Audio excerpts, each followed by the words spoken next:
Hello and a very good evening. It's 6 p.m. You're watching the news at 6 on Rajya Sabha television with me, Frank Pereira. Here are the headlines this evening.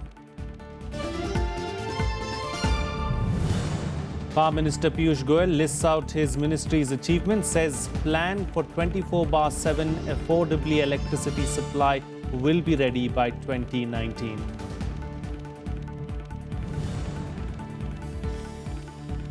Central government decides to promulgate ordinance to postpone NEET for state governments for 1 year.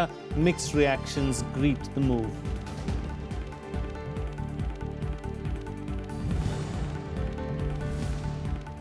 Mamata Banerjee to be sworn in as Chief Minister of West Bengal on May 27th meets all the newly elected MLAs at her residence.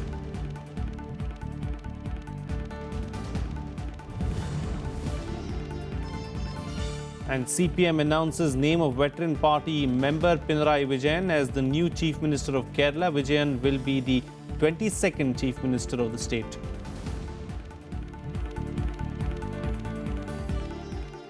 Well, the NDA government will complete 2 years in power on May 26th. The head of the government's plans to celebrate the event, Power and Coal Minister Piyush Goyal, today listed the achievements of his ministry. Goyal said a roadmap is ready for 24/7 affordable electricity for all by 2019. He also underlined that connections to 18,452 unelectrified villages had been accelerated. Another achievement that he flagged off was achieving the highest ever growth in coal production of 7.4 crore tons under the present dispensation.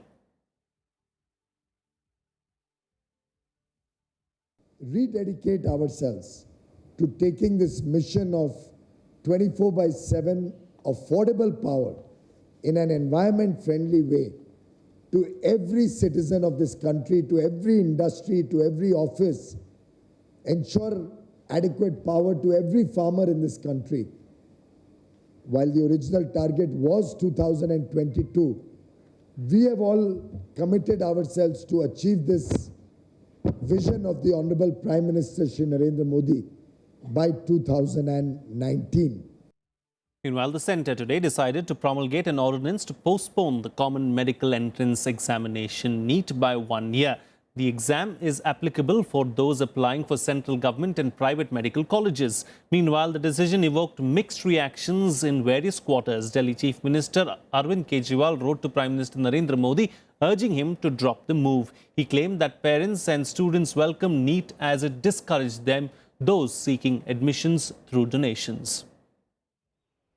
The government on Friday approved an ordinance to keep state boards out of the Uniform Medical Entrance Examination NEET or NEET for 1 academic year. Supreme court और हमारे मंतव्य में कोई अंतर नहीं है। हमने ही आग्रह किया, उनका फैसला आया है, हम उस पर अग्रसर हैं। जो कुछ ऑपरेशनल पॉइंट्स हैं उनके बारे में हम कैसे उसको एड्रेस कर सकें, इसकी हम चिंता कर रहे हैं। The executive order partially overturns the Supreme Court verdict that said all government colleges, deemed universities and private medical colleges will be covered under NEET. There were mixed reactions to the move. Very happy that the central cabinet under the leadership of our Honorable Prime Minister Shri Narendra Modi ji has taken a decision to promulgate ordinance to postpone the NEET exam by 1 year. बहुत ही दुखद है supreme court के order को इस तरह से रोकना। तरह तरह के आरोप हैं कि मेडिकल एजुकेशन को बिल्कुल बेचा जा रहा है और यहाँ तक भी कहा जाता है कि 20,000 करोड़ रुपए एडमिशन में खर्च होते हैं हर साल और लाखों रुपए कहते हैं एडमिशन में लिए जाते हैं। तो ये तो बिजनेस को प्रमोशन दे रहे हैं। Ordinance is, in my opinion, is against the interest of the medical education.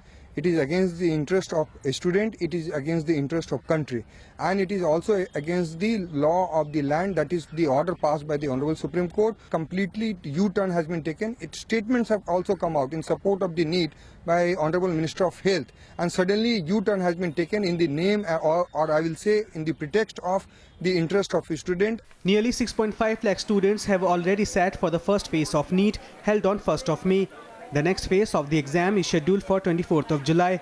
But once the ordinance is issued, students of state government boards will not have to sit for NEET on 24th of July. The government, however, clarified that all students will have to become part of the uniform entrance exam for the next academic session. National Eligibility and Entrance Test, NEET, which was espoused by the Congress government in 2010 and has been a subject matter of litigation till Supreme Court decided it, is being sought to be deferred by way of ordinance. Who is Modi government serving? Are they serving the interest of private medical colleges who hold 100 examinations across India for which students spend crores of rupees? Many state governments flagged the problems of related to language and syllabus for students at a recent health ministers conference. They claimed that students affiliated to state boards were finding it tough to appear for the uniform test so soon. Bureau Report, Rajya Sabha TV. Well, addressing the 14th investiture ceremony of paramilitary border security forces in New Delhi, Union Home Minister Rajnath Singh today said that the number of infiltration bids by militants had reduced by half in the sensitive Kashmir region. He also credited soldiers guarding the borders for the feat. The Home Minister said that the cabinet will soon take a decision on the issue of allowing a special risk allowance for troops of paramilitary forces serving in areas dominated by left-wing extremism. आज मैं कह सकता हूं कि घुसपैठ की, infiltration की जो घटनाएं पहले कुछ अधिक संख्या में होती थी, आज लगभग 50% की उनमें कमी आ गई है। कुछ लोगों की बुरी नजर भी लग सकती है, लगती है। कुछ पड़ोसी भी हो सकते हैं जिनकी कि हमारा यह विकास, हमारी यह प्रगति उन्हें रास नहीं आती होगी। इसे रोकने के लिए वह तरह तरह की नापाक हरकतें करते हैं, करते रहेंगे। Moving on to news related to the recently concluded assembly elections now, after a big win in the northeastern state of Assam, BJP's chief ministerial candidate Sarbananda Sonowal will take oath on May 24th. The swearing-in will be held in the presence of Prime Minister Narendra Modi at Khanapara Field in Guwahati. Sonowal also met his party's newly elected MLAs in Guwahati. The BJP fought the Assam elections, forming alliances with Assam Gana Parishad and Bodo People's Front. Leading the alliance, the BJP won 60 seats on its own in the 126-member House. Its ally AJP won 14 seats, while the BPF bagged 12 seats. 24 तारीख को शपथ ग्रहण समारोह होगा। स्वयं प्रधानमंत्री उपस्थित रहेंगे और भी अनेक राष्ट्रीय और देश के अनेक राज्यों के मुख्यमंत्री वगैरह शपथ ग्रहण में आने वाले हैं। एक अच्छी शासन असम को जरूरत थी। जनता ने बहुत दिल खोलकर मैंडेट देकर भाजपा लेड अलायंस को यह मैंडेट दिया है, सरकार बनाने का एक संकल्प दिया है। Well, West Bengal Chief Minister Mamata Banerjee met her party's newly elected MLAs at her residence in Kolkata today. Mamata was also elected as the party legislature chief and will take oath as Chief Minister on the 27th of May. Mamata led her party to a landslide victory of 210 seats in a house of 294, 15 seats more than what the TMC won in 2011. The TMC got a whopping close to 45% vote share in the elections. The extent of her victory also suggested that the recent corruption scandal allegations and the flyover tragedy in Kolkata during the elections had no impact. The TMC took all 11 seats in Kolkata, including Jorasanko, the constituency where the flyover collapsed. Well, Mamata Banerjee will take over as Chief Minister. She will set the further agenda. Current agenda is development, development, development. People have voted for development. This is a history that has never been seen before since 1956. For more than 34 years, there was no government in the state of West Bengal and there was no development. But Mamata Banerjee, in her short tenure of the first term, for nearly 4.5 years, has developed Bengal into resurgent state. And we are expecting this to become one of the leading states of the country, and the people have realized it because they have themselves realized the development in their lives, the law and order restoration, the peace process, and they have blessed us. The whole credit goes to the people of Bengal. Meanwhile, after creating history by winning the assembly election for the second term in a row in Tamil Nadu, Chief Minister Jayalalitha took out a victory march in Chennai. Jaya garlanded MGR statue and thanked supporters. The AIADMK Legislative Party also met in Chennai and elected Amma as the legislature party leader. Jayalalitha is also scheduled to meet newly elected MLAs. In yesterday's result, the AIADMK bagged 134 seats out of 232 assembly constituencies. While the DMK had 189 seats, the Congress bagged 8 and IUML got only 1 seat.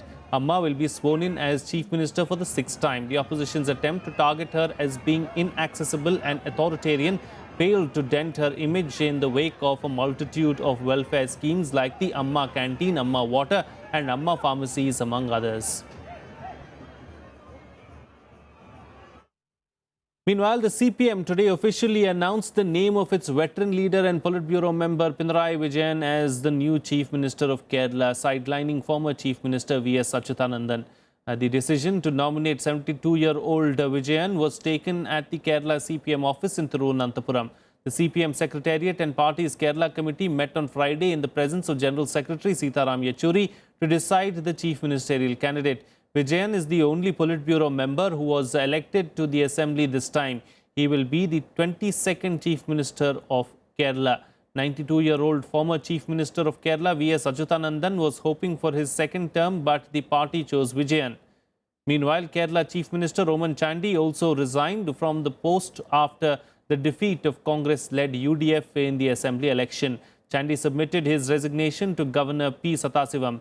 The UDF only got 47 seats against 91 seats won by its rival front, the LDF, in the recently concluded Assembly elections. We have come to the decision today in the meeting unanimously that Comrade Pinarayi Vijayan will be proposed as the leader of the LDF legislature party. And as far as Comrade V.S. is concerned, we would like to say that as the veteran leader, the only parallel I can draw in the international communist movement is that Comrade V.S. is like Fidel Castro for Kerala. Like Fidel is for Cuba today, advising, guiding and inspiring. Comrade V.S. will continue to play that role. I wish all the success for the new government, and from the opposition side, from the UDF side, we will give all practical help to the new government for the welfare of the development of the state.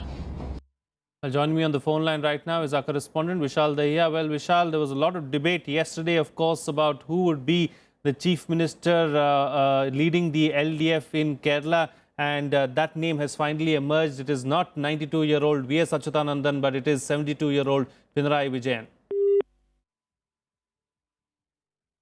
Well, we seem to have lost the line there with Vishal Dahiya, but we'll reconnect with him in just a bit. Of course, that decision has been made.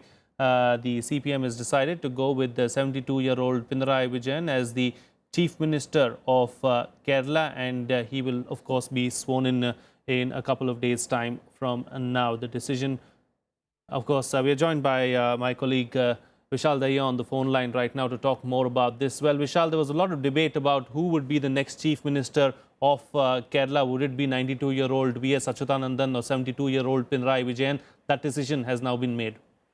Well, yes, you're right, Frank. In fact, this was, or rather, this seemed a very tough choice for the party to go ahead and decide as to whether it will be V.S. Achyutanandan or Pinarayi Vijayan who will take on the mantle of the Chief Minister's post in the state of Kerala after that emphatic win. But then the indications had started coming in late night yesterday itself when it was decided that, the senior leaders of the party, specifically the General Secretary Sitaram Yechuri, will come over to Thiruvananthapuram and there will be a meeting of the top leaders wherein a decision will be taken rather than passing on the matter to the Central Committee and then the Politburo as well for a formal process, which is usually followed in the left parties. But then, since this was indicated yesterday, it was quite clear that there was some sort of unanimity as far as ensuring that Pinarayi Vijayan becomes the next Chief Minister of Kerala. So finally,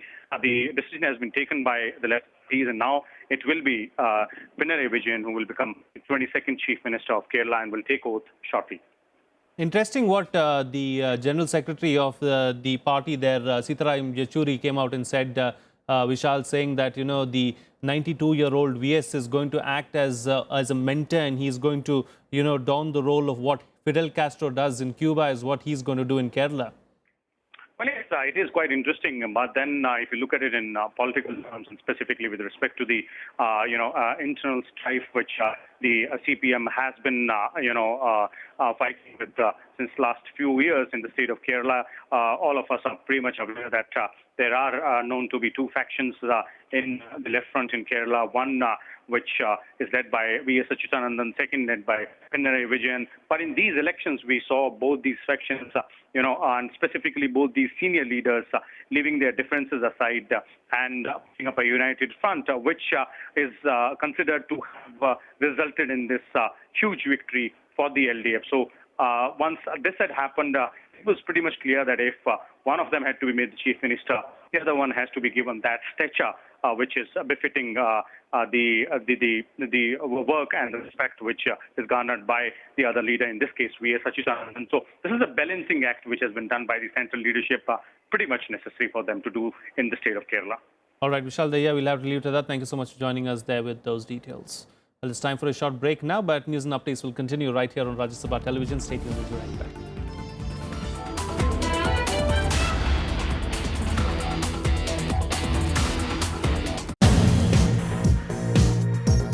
The extra heat which was put in this Earth system, 93% of that heat is stored in the oceans. If we can figure out how we can extract fresh water from the ocean, a lot of our drinking water problems will get solved.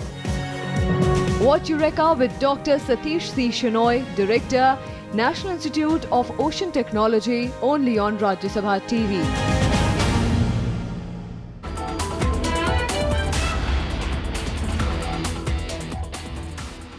Welcome back. You're watching Rajya Sabha television. Well, in the wake of the advancing cyclone RUNE, the Weather Department issued a warning of heavy rains along the coastal Andhra Pradesh and Odisha. However, present weather conditions and cloud configurations indicate that the cyclonic system may not gather as much of strength as it was indicating initially. Here's more.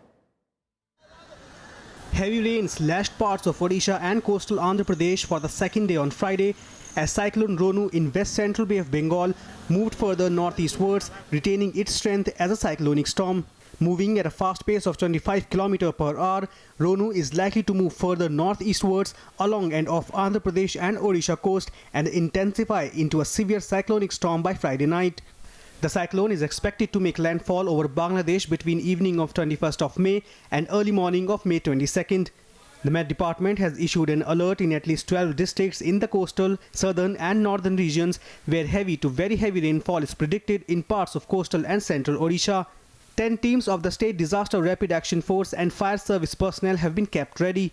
While fishermen were warned against moving into the sea, tourists were also sent away from the seashores in Puri. छाते का कुछ असर नहीं हो रहा है और ऊपर से आपका कुछ साइक्लोन आ रहा है यहाँ पर, उससे वजह से थोड़ा सा डर लग रहा है।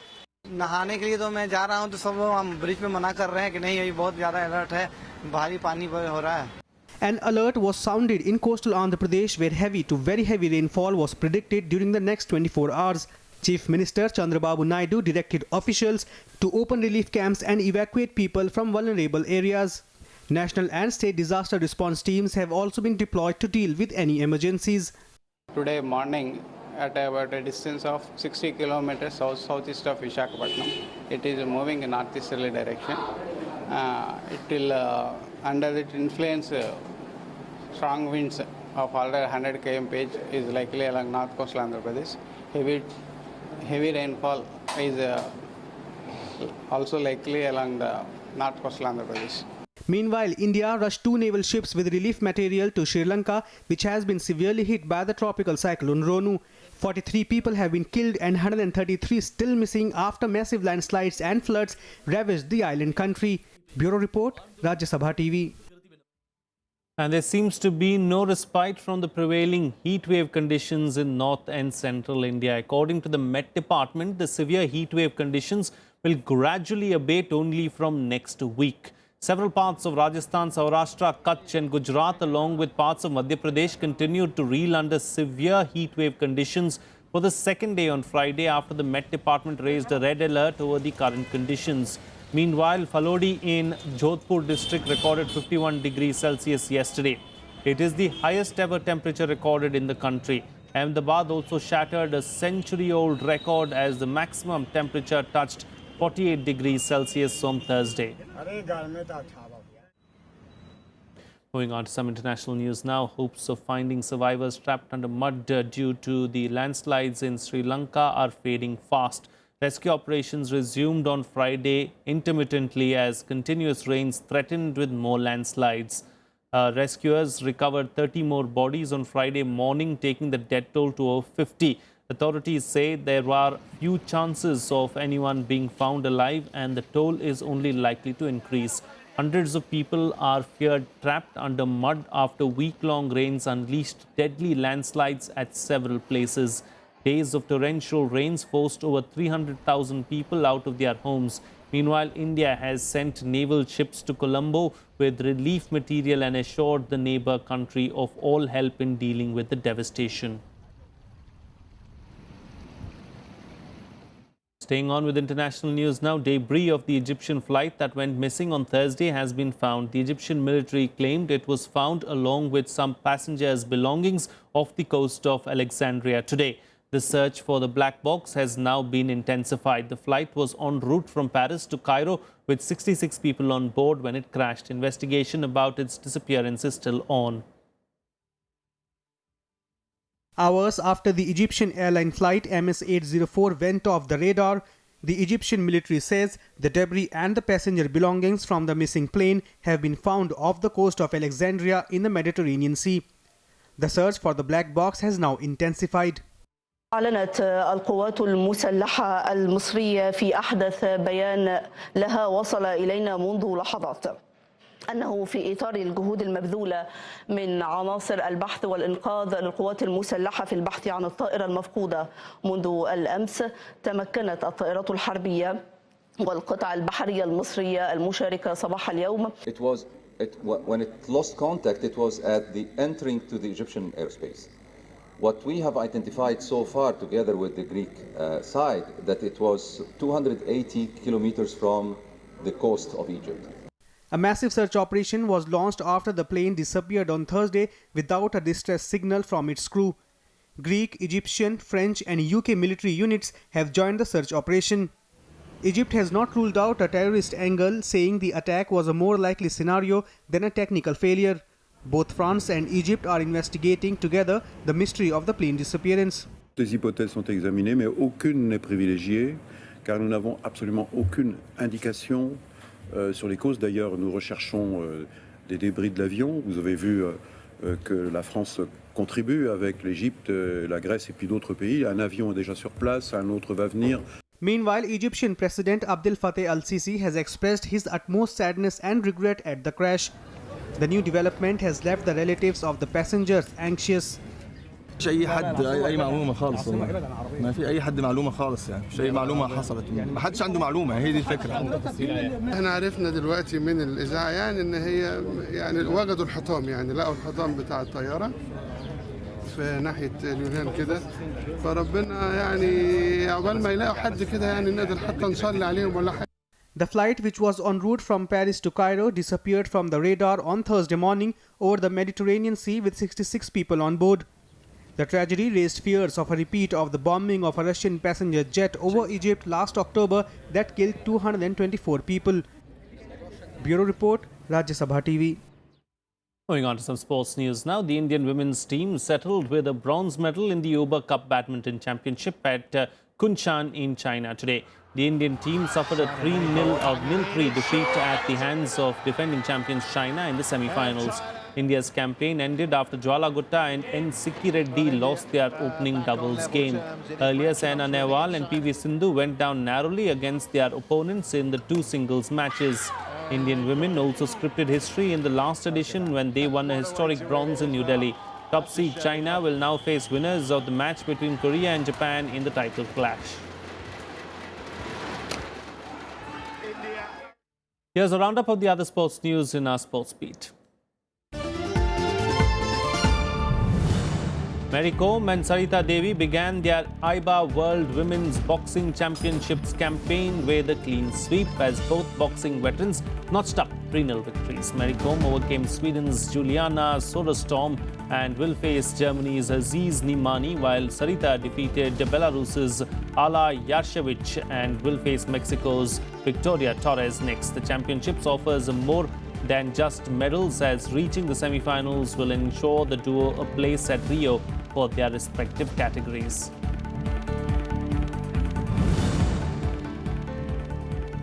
Roger Federer has withdrawn from the French Open due to a back injury. The withdrawal also means the end of his run of 65 consecutive Grand Slams. The last time Federer did not take part in a Grand Slam event was in 1999 when he skipped the US Open after failing to qualify. He has only played in 4 tournaments this year amid growing fitness concerns after knee and back injuries.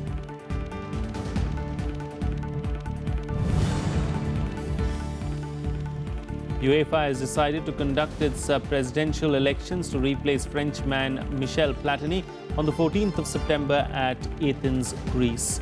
Platini had quit on the 9th of May after he was found guilty of ethics breaches over a 2 million Swiss franc payment he received from FIFA. The new president will complete Platini's term, which ends in 2019, and become a FIFA vice president.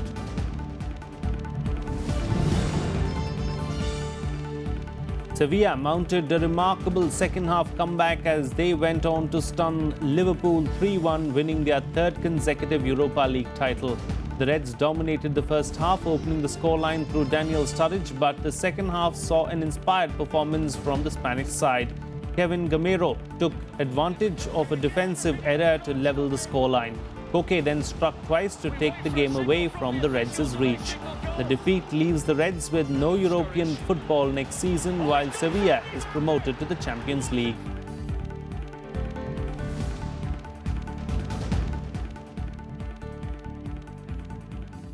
That's it on this edition of the Newscast. Have a good evening.